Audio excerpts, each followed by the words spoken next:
কোটি 1 কোটি একটা হিসেব দেওয়া হচ্ছে বিজেপির তরফ থেকে। এই 1 কোটি কি, আসুন বিস্তারিত আপনাদেরকে জানাই।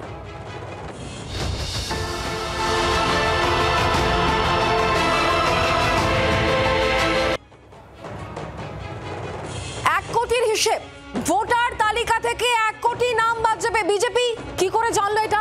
ভোটার তালিকা সংশোধনে কত নাম বাদ যাবে তা এখনো পর্যন্ত কেউ জানে না। কিন্তু প্রশ্ন উঠছে, বিজেপি নেতারা তা কি করে জানলো? কি করে তারা বলছেন যে 1 কোটি নাম বাদ যাবে? এটা শুধুমাত্রই কোনো অঙ্ক, নাকি এর মধ্যে কোনো কৌশল রয়েছে? প্রথমে শুভেন্দু অধিকারী, রাজ্যের বিরোধী দলনেতা, তিনি বিভিন্ন সভায় বলেছেন, বহুবার বলেছেন 1 কোটি নাম বাদ যাবে। এবার বলছেন কে? বঙ্গ বিজেপির সভাপতি শ্রমিক ভট্টাচার্য, তিনিও বলছেন যে 1 কোটি মানুষের নাম বাদ যাবে। কি করে তারা বলছেন, এই প্রশ্নটাই এই মুহূর্তে উঠছে। কিভাবে এটা তারা বলছেন যে 1 কোটি নাম বাদ যাবে? এরা কেউ তো সরকারি লোক নয়, এরা কেউ ভোটার তালিকার কাজের সঙ্গে যুক্ত নয়। তাহলে কিভাবে তারা হলফ করে বলছেন যে 1 কোটি মানুষের নাম বাদ যাবে? কোন অঙ্কে তারা বলছেন? দলের মধ্যেও একাংশ, তারা কিন্তু যারা মনে করা হচ্ছে যে এক অংশ তারা এই বিষয়টা বলছে কোথাও কি একটা চাপ বাড়ানোর চেষ্টা করা হচ্ছে। কিন্তু এই চাপ বাড়ানোর খেলায় পড়ে বিজেপির মুখ পুড়বে না তো? এই প্রশ্ন কিন্তু একই সঙ্গে উঠছে।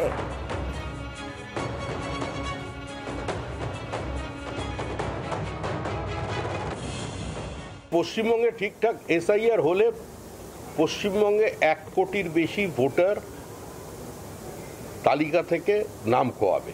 সুতরাং সেই জন্যই তৃণমূল কংগ্রেস আতঙ্কিত। Internal security, national security compromised হয়ে যাচ্ছে তৃণমূল কংগ্রেসের কারণে। পাকিস্তানের নাম পাওয়া লোকের নাম এখানে চলে আসছে। এটা তো ধর্মশালা নয়। শুনলেন শ্রমিক ভট্টাচার্যের বক্তব্য। কিন্তু শুভেন্দু অধিকারী তিনি এক নয়, একাধিকবার এই দাবি করেছেন। শুভেন্দু অধিকারী বক্তব্য শোনাই, আসুন।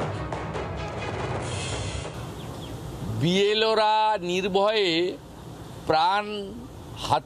প্রাণকে হাতে রেখে বাঁচিয়ে তারাও বিহারের মতো এসআইআর সব বুথে করতে পারবেন কিনা তারও আশঙ্কা আছে।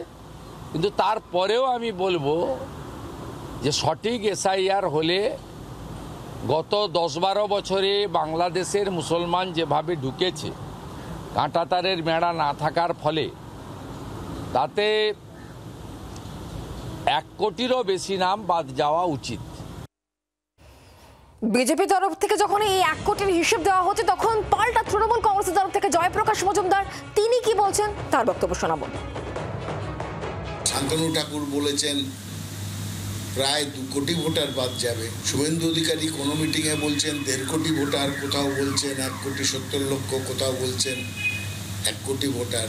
কোনো ঠিক নেই। কেন একবার এক একটা হচ্ছে? কারণ এটা কোনো তথ্যের উপর ভিত্তি করে নয়, এটা মন গড়া একটা অঙ্ক, স্বপ্নের বিরিয়ানিতে ঘি ঢালার মতন। এদের থেকে করুণাও হয়, কারণ একটা দল যারা ভারত শাসন করছে, যারা বর্তমানে বাংলায় প্রধান বিরোধী দল, তারা আশ্রয় নিতে হচ্ছে শুধুমাত্র ইলেকশন কমিশনের পেছনে।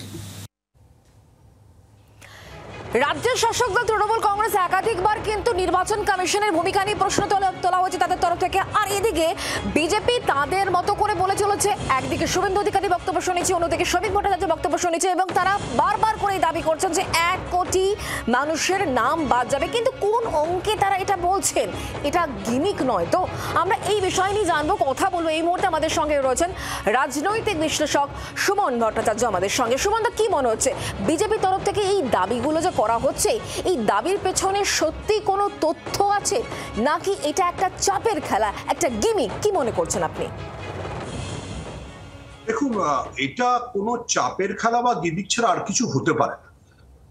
পশ্চিমবঙ্গে ভোটার তালিকা থেকে কত লোক নাম বাদ যাবে সেটা বিজেপি কি করে বলবে? দেখুন, বিজেপি তো কোনো পরিসংখ্যান দিয়ে কথা বলেন। আমি আপনাকে একটা পরিসংখ্যান বলি। যে ইয়ারটাকে বেস ইয়ার ধরা হচ্ছে 2002, সেই বছর যখন সেই বছর নির্বাচন কমিশনে যদি কেউ তথ্য দেখে, তাহলে দেখতে পাবে সেই বছর বলা হয়েছিল যে পশ্চিমবঙ্গে ভোটার আছে 4,43,12,111 কাছাকাছি। এটাই ইলেকশন কমিশনের ফিগার। তো তারপরে পশ্চিমবঙ্গের জনসংখ্যা কি হারে বেড়েছে সেটা আমরা জানি না, সেন্সাস রিপোর্ট প্রকাশিত হয়। আমরা জানি যে পশ্চিমবঙ্গের জনসংখ্যা বৃদ্ধির হার গোটা দেশের তুলনায় সবচেয়ে কম। পশ্চিমবঙ্গের মহিলারা শিক্ষিত বলে এখানে সবচেয়ে বেশি মানে জনসংখ্যা নিয়ন্ত্রণ হয়েছে। ইভেন পশ্চিমবাংলার গ্রামীণ এলাকার জনসংখ্যা নিয়ন্ত্রণ শহরের চাইতে বেটার। তো এই পরিস্থিতিতে যদি আপনি 2002-এর 4,43,012 সঙ্গে পশ্চিমবঙ্গের 1,000 জনের মধ্যে জনসংখ্যা বৃদ্ধির যা হার সেটা যোগ করেন, তাহলে রাফলি সেটা হয়ে দাঁড়ায়, রাফলি আমি বলছি যে আমি এটা আর্টিফিশিয়াল ইন্টেলিজেন্স দিয়ে বলছি, তাহলে 10 কোটির কাছাকাছি।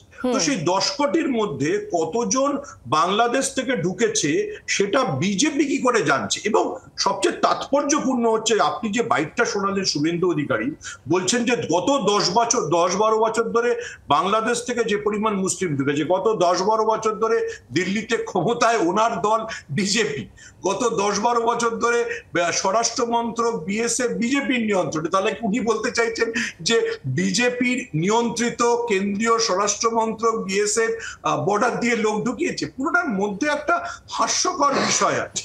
এই গোটা বিষয়টা আরো হাস্যকর কি হয়ে যাবে না সুমনদা? কারণ 2021 বলুন 2024 বলুন যা দাবি করা হয়েছিল বিজেপির তরফ থেকে তা মোটেও হয়নি। আবার এই 1 কোটির একটা হিসেব দেওয়া হচ্ছে, মুখ পুড়বে না তো বিজেপির?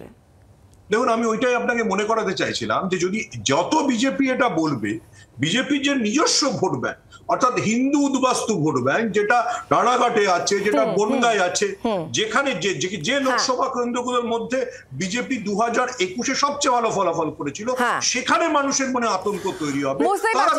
অনেক ধন্যবাদ আমাদের সঙ্গে সরাসরি থাকার জন্য। বাংলার আওয়াজ, বাঙালির আবেগ, জি 24 ঘন্টা।